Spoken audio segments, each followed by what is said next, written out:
नमस्कार दोस्तों, आज हम स्टार्ट कर रहे हैं घातांक व करणी। ठीक है, इसका कॉम्पिटिटिव एग्जाम में क्वेश्चन आता है तो सबसे पहले हम इसके फॉर्मूले समझ लेते हैं। देखिए, फर्स्ट फार्मूला मैंने लिखा है एक्स की पावर m और इनटू में है एक्स की पावर n। देखो यहाँ पे क्या चीज़ सेम, बेस सेम दिख रहा है, जैसे कि 25 की घात 2 होता है और फिर 25 की घात 2 या 3 होता है, कुछ भी होता है ऐसा। तो आधार समान होते हैं तो घातें क्या होती, जुड़ती है। कब? जब गुणा हो रहा है बीच में। और वैसे ही आधार समान हो और बीच में चिन्ह लगाओ भाग का, तो घातें क्या होगी, घटेगी। वही फाइनल आंसर निकलेगा।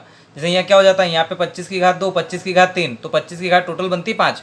ठीक है, ऐसे ही यहाँ पे हम घटाव करके निकालते हैं। जब x की पावर m और फिर ब्रैकेट लगा के उस पूरे की पावर n होता है तो वो हो जाता है x की पावर m इंटू n। ठीक है, ऐसे ही जब घातांक समान हो, यहाँ पे क्या था, आधार समान थे, ऐसे ही यहाँ पे घातांक समान है, आधार अलग अलग है, तो क्या होगा, आधार का गुणा हो जाएगा और घातांक एक बार लिखाएगा। ठीक है, मतलब x की पावर n इंटू वाई की पावर n, तो होता है एक्स वाई की power n whole power n। ठीक है, ऐसे यदि अपॉन में लिखते हैं, मतलब ये भाग वाला काम कर दिया, अपॉन में लिखना है, इसको भी हम ऐसे लिख सकते थे कि x की पावर m अपॉन में x की पावर n। ठीक है, यहाँ पे मैंने अपॉन में लिखा है तो भी वही पावर कॉमन निकाल के अलग कर दी। ठीक है, इसके अलावा और देखिए घातांक के कुछ नियम। देखिए दोस्तों, यहाँ पे यदि रूट लगाया मतलब करनी लगाया है, ठीक है, ये करनी, तो इसका मतलब होता है कि इसकी पावर है हाफ, आधी, मतलब x की घात हो जाएगी आधी। ऐसे ही यदि करनी की घात 3 है, देखो आगे लिखा होता तो वो कहलाता उसका गुणांक।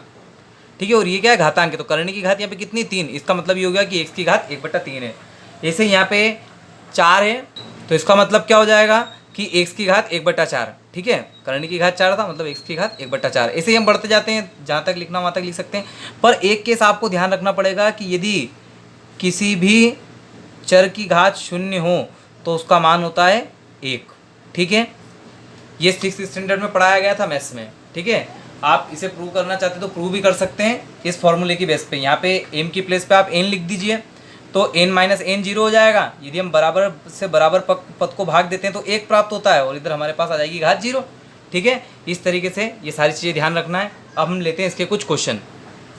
देखिए दोस्तों, हमने क्वेश्चन क्या लिया है कि यदि 3/5 की घात 3 हो और 3/5 की घात कितनी हो, ऋण 6, तो हमें बराबर में दे रखा है 3/5 की घात 2x ऋण 1, तो x बराबर क्या होगा। तो इसमें एक कंसेप्ट सीधा सीधा चल रहा है कि सबके बेस एक जैसे हैं। ठीक है, तो आधार समान होते हैं तो घातें क्या होती है, जुड़ जाती है। मतलब 3 में हम किसको जोड़ेंगे, -6 को जोड़ देंगे और हमारे पास उसका मान यदि तुलना करें तो क्या आएगा, 2x ऋण 1। ठीक है, मतलब आधार का काम ही नहीं बचा, केवल घातांक से काम हो जाएगा। यहाँ पे कितना आएगा, -3 बराबर में हमारे पास 2x है।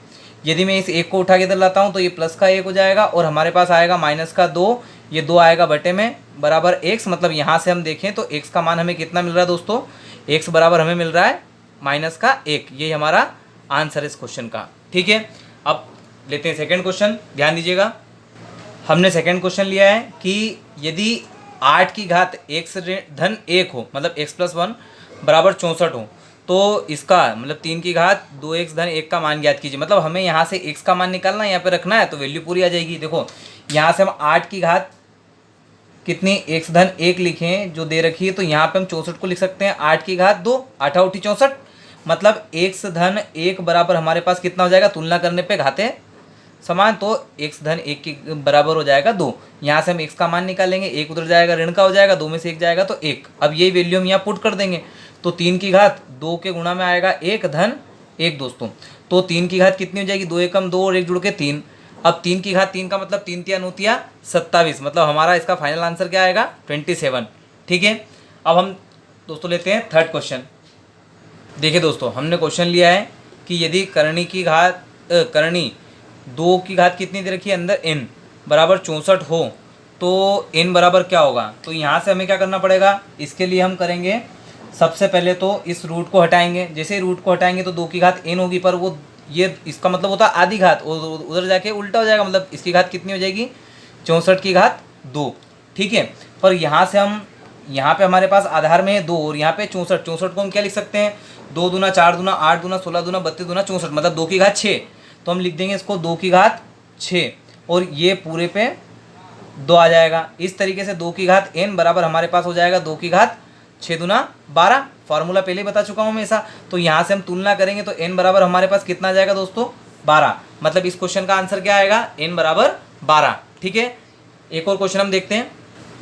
अधिकतर ऐसा क्वेश्चन बैंक के एग्जाम में पूछा जाता है। हमने क्वेश्चन ले रखा है कि 16 की घात हमारे पास है 0.16, फिर 16 की घात हमारे पास है 0.04 और 2 की घात हमारे पास है। तो यहाँ पे बेस हमारे पास है 2 और यहाँ पे 16 तो हम इसे बना लेंगे 2 की घात। देखो 16 को क्या लिख सकते हैं, 2 दूना 4 दूना 8 दूना 16, मतलब 2 की घात 4, ठीक है। और यदि मैं इसको हल करता हूँ तो दशमलव से ये बटे में 100 हो जाएगा।